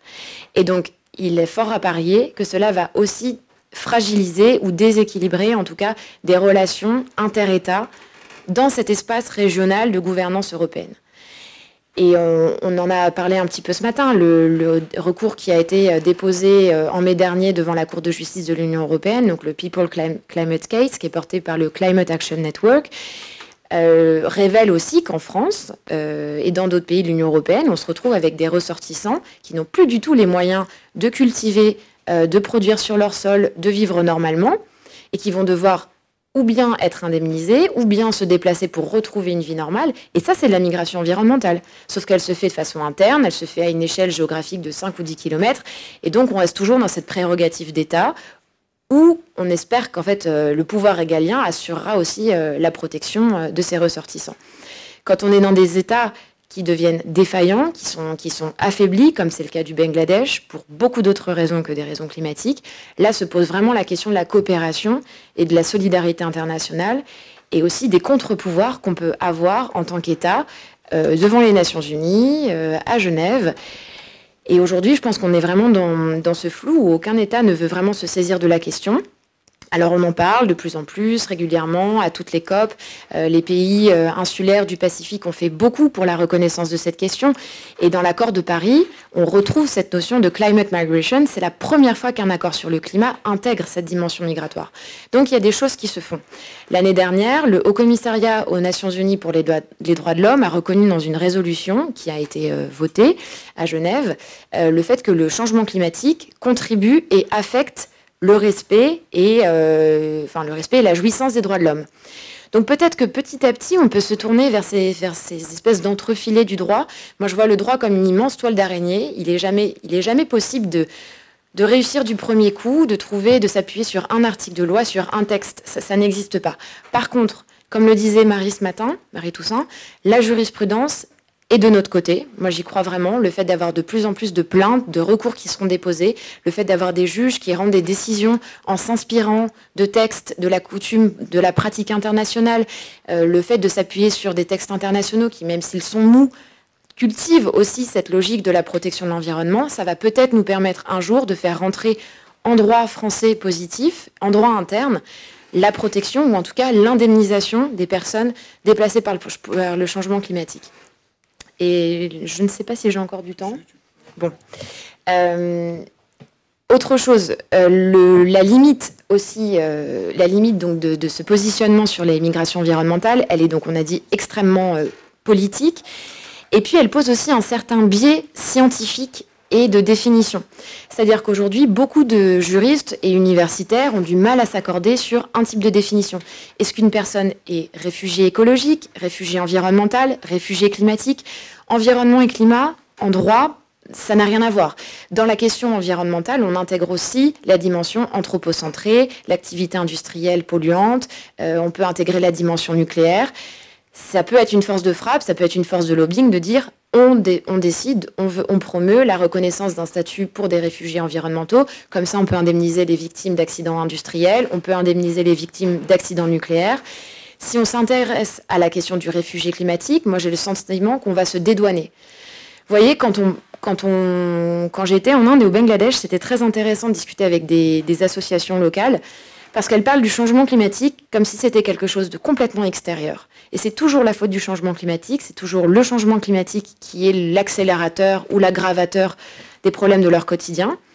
Et jamais je n'ai entendu quelqu'un me dire « mais en fait, c'est à cause de l'activité industrielle des hommes et c'est à cause des gaz à effet de serre que le changement climatique est là et qu'aujourd'hui il m'impacte et qu'aujourd'hui il me rend vulnérable. » Et donc se réfugier dans le climat, c'est d'une certaine façon, enfin en tout cas à mon sens, c'est d'une certaine façon se dédouaner aussi de nos responsabilités industrielles, nucléaires, la façon avec laquelle on cultive, la façon avec laquelle on investit aujourd'hui dans les pesticides. Et ça, c'est quelque chose qu'il faut changer. Il faut se positionner là-dessus. Alors, bon, peut-être qu'il faut se positionner petit pas par petit pas, mais en tout cas, à partir d'une définition juridique restreinte, ce sera déjà une limite, à mon sens.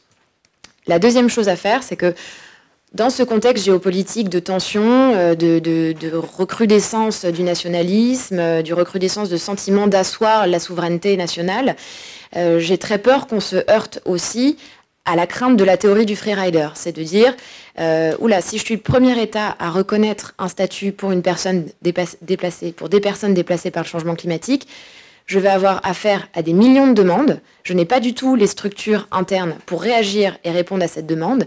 Et les États européens vont se dédouaner. Et là, on peut se retrouver dans le même tracas et la même désolation dans laquelle on est aujourd'hui avec la question de l'asile, enfin la politique migratoire de l'Union européenne, c'est-à-dire que les pays d'accueil deviennent les pays en charge de tout ce qui se passe, de toute la protection qui doit être assurée.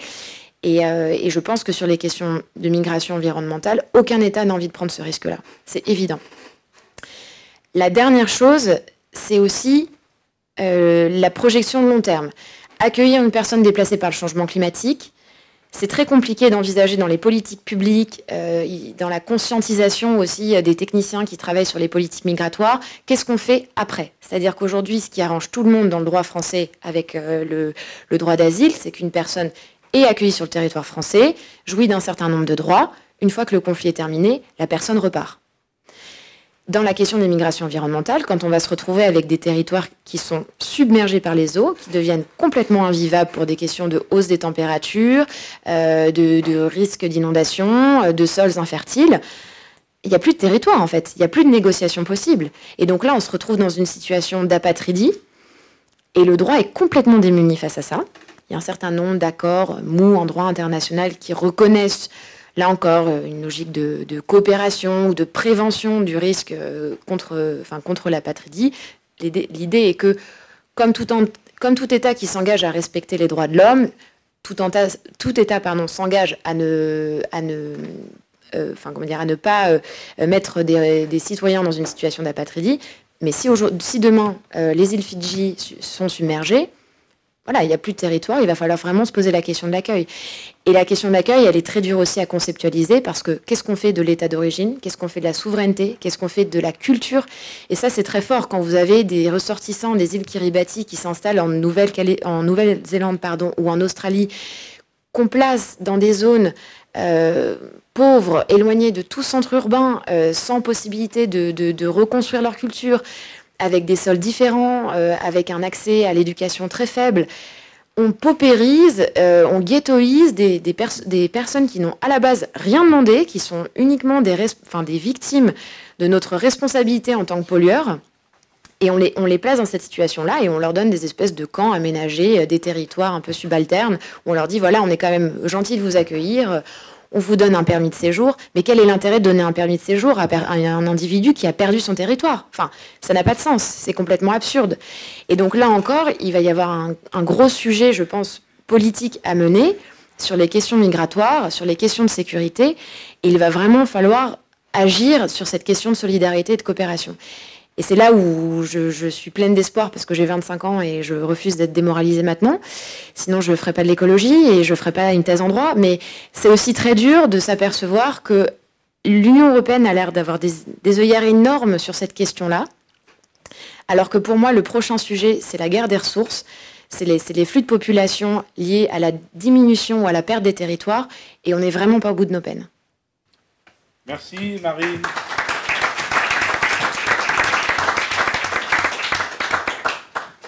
Bien, écoutez, il nous reste environ 10 minutes pour quelques questions dans la salle.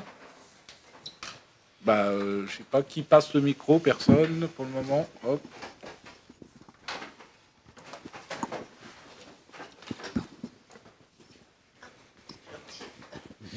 Oui, une question. À votre avis, Monsieur Migneron, est-ce que vous avez un avis sur la capacité maximale de la Terre à supporter la population des êtres humains? Parce que dans un scénario où on entre dans des guerres, ou même dans un scénario où le changement climatique détruise des populations en masse, parce que, par exemple, l'île se trouve submergée et personne n'accueille personne, donc on élimine radicalement. Qu'est-ce qu'on pourrait viser comme population acceptable de l'animal Homo, soi-disant, sapiens? Est-ce que votre question est une question à terme? Oui. Bon. Alors, est-ce que la question de madame est une question de la soutenabilité de l'humanité à terme? Comme je le disais en introduction tout à l'heure, l'anthropologie montre que la démographie humaine historique est liée à ces techniques. Voilà, c'est le biface qui a permis de monter la population jusqu'à 6 millions de personnes. Et ensuite l'agriculture qui a fait exploser littéralement la capacité de charge de la planète au prix de la destruction de l'environnement, puisque effectivement, alors je peux même faire une parenthèse, le développement de l'agriculture directement était un abattage de forêt, donc une destruction des écosystèmes directs. Après l'extinction de la mégafaune, bon, je ne vais pas rentrer dans ces débats-là, mais je fais une parenthèse sur l'hypothèse Rudiman. L'hypothèse Rudiman n'est pas vérifiée. C'est important, mais elle est très intéressante. L'hypothèse Rudiman montre que peut-être depuis 6 à 7 000 ans, le développement de l'agriculture qui en soi fait que les sols émettent du CO2 et du méthane, voilà, parce qu'on change la chimie des sols, la biologie des sols, donc les sols émettent du CO2 et du méthane. En soi, depuis 6 à 7 000 ans, l'humanité aurait peut-être déjà modifié le climat. C'est-à-dire que des périodes froides, voire glaciaires, auraient dû se produire au cours des 6 à 7 derniers milliers d'années et ne se sont pas, selon certains chercheurs, produites à cause de l'agriculture. Voilà. Donc c'est pour vous dire à quel point le développement des techniques de l'humanité, de très longue date, a eu un impact sur l'environnement, à des ampleurs qu'on ne maîtrise pas bien, qu'on ne comprend pas très bien. Et cette capacité de charge dont je vous ai parlé est liée bien sûr à la santé de la biosphère. C'est-à-dire que les 6 millions d'humains, pendant plusieurs dizaines de milliers d'années, ont vécu dans ce que nos récits bibliques ont appelé le paradis, quoi, enfin le paradis originel, au sens où c'était le maximum de biodiversité que nous pouvions exploiter. Nous avons même fait des jardins en Amazonie, après avoir décimé la mégafaune qui était présente en Amérique du Sud, on y a fait littéralement des jardins avec une très grande biodiversité. Mais ça, c'était parce que, effectivement, même si le climat a été éventuellement modifié plus ou moins localement, la santé de la biosphère était très bonne. Nous n'allons pas nous diriger dans un état de la biosphère, ni dans un état de bonne santé, et surtout, c'est la plus grosse contrainte, ni dans un état de stabilité. Je parlais tout à l'heure de l'effet de la Reine Rouge. La contrainte de l'effet de la Reine Rouge, c'est de devoir réagir à des variations environnementales principalement. C'est ça qui nous motive à développer ou pas des techniques. Alors je réponds du coup à M. Durand tout à l'heure. Je ne dis pas que l'humanité est toujours en soi destructrice. Ce n'est pas le propos. Je dis qu'elle a un potentiel de destruction, voilà, de dérégulation de l'exploitation des ressources, et que ce potentiel varie en fonction des circonstances. Et que l'humanité n'ayant jamais eu pour velléité de s'autodétruire, ou en tout cas comme intention de s'autodétruire, à chaque fois qu'elle a eu besoin de réduire la voilure pour arrêter d'impacter son environnement, elle l'a fait. C'est comme ça que, dans certaines périodes de l'histoire, elle a abandonné des techniques, quitte à en oublier l'usage, littéralement. Le Japon a refusé l'usage de l'arme à feu pendant 2 siècles, parce que c'était contre-productif pour le bon fonctionnement du pays. C'était très récent, de 1600 à 1900, à 1800 et quelques. Lorsque les chasseurs-cueilleurs ont exterminé la mégafaune, après ils ont oublié les techniques de chasse, puisqu'il n'y avait plus de mégafaune. Voilà. Ils ont aménagé leur environnement, ils l'ont rendu stable selon leurs critères à eux, et puis ils ont ensuite désinvesti des techniques qui étaient inutiles et destructrices. La stabilité, c'est ce qu'on cherche. Mais cette stabilité n'est possible que si l'environnement lui-même est stable. Or, aujourd'hui, nous n'avançons que vers un dérèglement climatique qui engendre de l'instabilité, donc de la contrainte technique qui va nous obliger à déployer encore plus de techniques pour lutter contre les dérèglements climatiques. C'est ça l'effet de la Reine Rouge. Et c'est là où je réponds plus ou moins directement à votre question. Je suis parmi les plus réservés sur la capacité de survie tout court de l'humanité à terme. Pas dans les décennies qui viennent, mais probablement ou peut-être au cours du siècle prochain. J'entendais quelqu'un tout à l'heure parler de Dominique Bourg, qui lui-même, Dominique Bourg, philosophe à l'université de Lausanne, qui lui-même n'est pas très optimiste sur la survie au-delà du 22e siècle. On va prendre peut-être 1 ou 2 questions très rapides pour qu'il y ait 1 ou 2 réponses rapides également. J'ai le micro, mais pas le pouvoir. Rapide. Rapide. Bon, Pascal Durand est parti, dommage, mais il a été un des contributeurs des 13 plans d'action que nous devons mener donc dans les campagnes. Donc c'est pas, on part pas de zéro. En ce qui concerne M. Vincent, bon, évidemment, je ne partage pas, loin de là, je serais plutôt sur la ligne de Pascal Durand, des petits pas pour en faire avancer. Attention métaphore, ce qui compte, ce que vous avez dit par rapport pourquoi on continue à produire des armes nucléaires 3 fois pour la capacité de destruction sans savoir simplement parce que l'autre continue. Il y a quand même une lueur d'espoir minime. Ça a été il y a 30 ans à Reykjavik entre Gorbatchev et Reagan où ils ont négocié un plan en effet option 0 hein, d'escalade, de 60 000 ogives, on en est à 15 000. Il fallait faire encore un effort camarade. Mais les politiques, il ne faut pas tous les mettre dans le même sac. Vous avez des politiques qui sont sincères, loyaux, il l'a cité, peut-être Macron qui a double langage, certes. Mais s'il faut un appel, c'est là où on peut jouer là-dessus. Si les politiques jouent le jeu, en dehors de la COP21, où la main sur le cœur en disant on fera un effort, alors chiche, mettez l'argent en effet conséquent sur la table pour en effet qu'il y ait vraiment des plans de décarbonisation sincère et technologiquement possible. Sinon, on ne va pas s'en sortir. Laissons de côté les sceptiques, prenons les optimistes, le verre à moitié plein et non pas à moitié vide si on veut avancer. Une question, s'il vous plaît. Moi, j'ai une question pour Vincent Mignereau. J'étais très intéressé par votre exposé, à la fois en termes de méthodologie et, j'allais dire, de perspective. Par contre, je m'interroge sur le postulat. Vous allez me répondre, me rassurer ou pas, je ne sais pas. D'autant plus que j'ai regardé un peu vos travaux et un certain nombre de vos interviews, enfin de vos conférences. Et il revient régulièrement un certain nombre de termes qui me rappellent des travaux des années 60-70, notamment de Konrad Lorenz, que vous connaissez. Et donc la question est la suivante, c'est que depuis une dizaine d'années ou une quinzaine d'années, surtout une dizaine d'années, il revient en force quelque chose qui a été contesté à l'époque dans les années 70, qu'on appelle le biologisme social. Ma question brute, parce que vous avez été un peu dru à la fin, donc ma question est brute.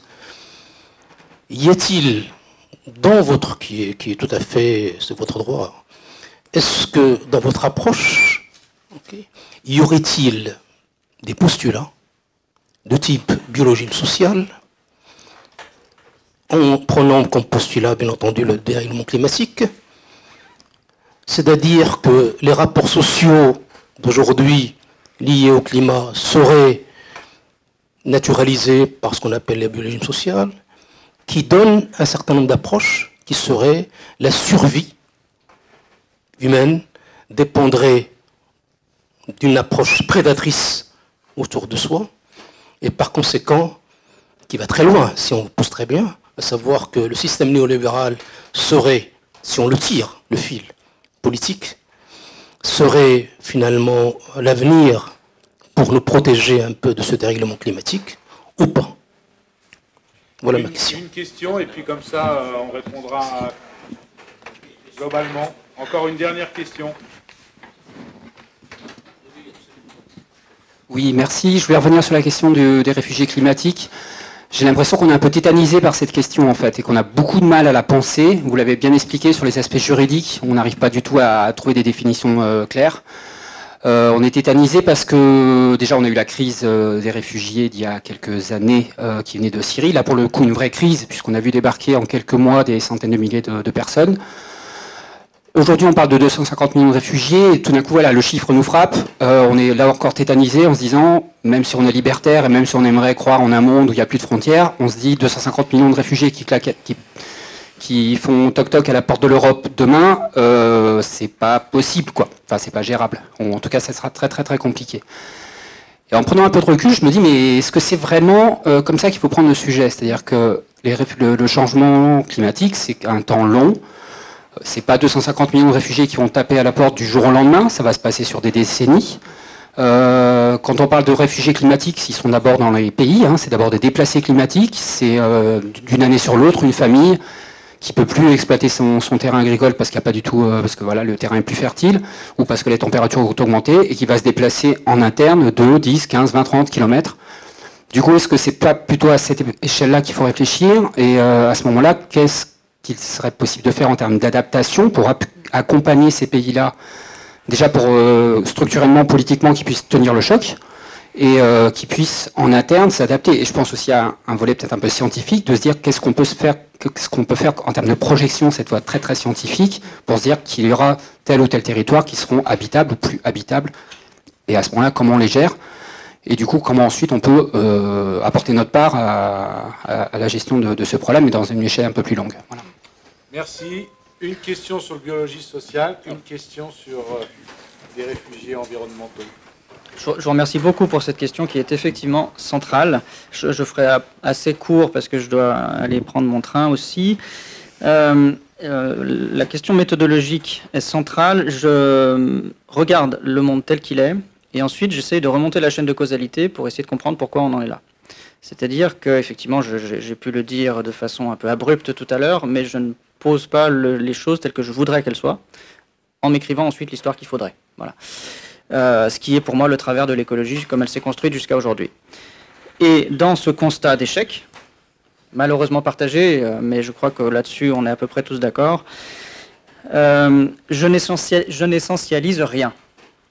C'est-à-dire que je ne considère pas que l'humanité ait une nature en tant qu'elle soit par exemple intrinsèquement destructrice ou intrinsèquement violente, ni à l'inverse intrinsèquement généreuse, comme on peut l'entendre dans certains discours liés aussi à l'écologie, etc., etc. Je ne fonctionne. Ma méthodologie n'est pas celle-ci. J'essaye de comprendre comment une espèce, la nôtre, mais avec beaucoup de parallèles avec d'autres espèces, s'adapte en fonction du contexte. Et dans un contexte de pression de la compétition pérenne, voire augmentant, effectivement, la rivalité est la meilleure stratégie pour s'adapter. Mais là encore, c'est pour ça que je disais tout à l'heure, il ne faut pas essentialiser non plus la coopération et la solidarité, qui ne sont pas des valeurs en soi. La solidarité et la coopération, on fait des guerres avec. Enfin, au nom de la liberté et de la solidarité, on a fait vraiment des guerres très violentes au nom de la liberté, au nom d'une certaine définition de la solidarité. Donc en soi, ça n'est pas une valeur, et surtout, ça n'est jamais dissociable de la rivalité. C'est-à-dire que lorsqu'on crée un groupe solidaire, ça crée une membrane. C'est-à-dire que ce groupe solidaire définit un idéal qui lui appartient, un modèle d'adaptation, mais il y a un extérieur à ce modèle-là. Et entre le modèle idéalisé par le groupe coopératif et l'extérieur, peuvent aussi se créer des lieux de rivalité très forts. Donc je ne dis pas que l'humanité est mauvaise en soi, ce n'est pas mon point de vue, je dis qu'il se trouve que dans certaines circonstances, les moyens qu'elle développe sont mauvais si jamais on doit moraliser, et surtout sont toxiques et autodestructeurs. Mais l'essentialisation n'est pas mon travail. Merci. Marie, si tu veux rebondir sur la question. Là, rapidement, je suis complètement d'accord avec votre approche, et il est vrai qu'il n'y aura jamais 250 millions de réfugiés. Donc déjà, on ne dit pas réfugiés parce que ce n'est pas correct, mais déplacés climatiques ou environnementaux qui arriveront d'un coup. Là où par contre il y a la nécessité de se positionner, c'est pour les territoires qui sont véritablement vulnérables, et on les connaît. Hein. La Banque mondiale a lancé l'année dernière un projet. C'est intéressant d'ailleurs de voir que c'est la Banque mondiale qui lance ça, parce que c'est pas spécialement une organisation internationale très sociale, je dirais. Donc a financé un gros programme avec des géographes, des climatologues, etc., pour anticiper les déplacements forcés de population dans 3 zones dans le monde. Donc Bangladesh, Éthiopie, et je crois qu'il y avait un pays en Amérique du Sud. Et donc, voilà, il y a du travail de projection qui est fait. Maintenant, j'ai pas l'impression que ce qui remonte de ce travail scientifique arrive encore à pénétrer le champ des politiques migratoires nationales. C'est-à-dire que là, il y a vraiment il y a une position un peu de sourd, en fait, ou d'aveugle, comme vous voulez. Mais je pense que une fois qu'on a sorti ce rapport-là, qu'il a été présenté dans les sphères universitaires, il n'a jamais été repris à l'échelon national, en fait. Donc il y a cette limite-là. Là où il faudra aussi, je pense, se positionner, c'est sur le volet humanitaire et de protection. C'est-à-dire que oui, un État doit s'occuper de ses ressortissants et de ses citoyens. Donc oui, un État est chargé d'intervenir après une catastrophe naturelle ou climatique pour s'occuper de ses ressortissants. Mais dans le cas d'États défaillants, comme ça a pu être avec le Népal ou le Bangladesh, on s'aperçoit très bien que là, il y a une nécessité de mobiliser, de saisir la communauté internationale et les organisations internationales pour qu'elles arrivent et qu'elles interviennent. Et donc je pense qu'un volet qu'on pourra peut-être exploiter un peu plus à l'avenir, c'est les principes directeurs relatifs aux déplacés internes, qui est un principe qui a été mobilisé par la Croix-Rouge, qui date de 1998, et qui permet, c'est une espèce d'accord un peu tacite entre la Croix-Rouge et les États, qui permet à la Croix-Rouge d'intervenir quand il y a des mouvements de mobilisation, des mouvements de déplacement interne, pour éviter en fait de flirter sur cette logique d'ingérence, ce qui est très compliqué pour les organisations internationales à assumer. Et pour répondre à votre dernier point, donc oui, effectivement, ces flux vont se faire dans le temps long. On aura des questions de territoire qui vont être véritablement menacées, je pense au territoire insulaire, mais je pense qu'il faut aussi se préparer à ce que des zones dans certains pays ne soient plus vivables, et que donc on doit aussi penser la recomposition et le déplacement interne. Et ce n'est vraiment pas évident de réfléchir à ça. Typiquement aujourd'hui, quand on a une catastrophe naturelle qui arrive dans les Antilles, on envoie l'armée. C'est très fort comme positionnement de l'État. C'est vraiment l'État, le pouvoir régalien, qui vient récupérer son devoir de protection. Et ce qu'il est très intéressant de voir, c'est que jamais la question des assurances climatiques n'a été abordée après ces dommages et ces dégâts-là. C'est-à-dire que c'est l'État qui subventionne et qui compense, mais alors les assurances privées, personne n'a abordé le sujet. Et évidemment qu'au bout d'un moment, va se poser la question aussi pour l'État, et c'est là où de plus en plus les organisations internationales montent au créneau en disant « Attention, le changement climatique, ça coûte cher ». Oui, bien sûr, parce qu'un État ne va pas toujours avoir la capacité d'accompagner le déplacement de ces populations, de réinvestir dans d'autres sources d'agriculture, de construire des nouveaux logements, de s'adapter à des canicules. Ça n'est pas possible en fait. On n'a pas la dépense publique, on n'a pas les pouvoirs publics qui sont prêts à ça. Et donc là aussi, il va falloir commencer à toucher un peu au rapport qu'on entretient avec le secteur privé sur le domaine de l'assurance. Merci à vous deux.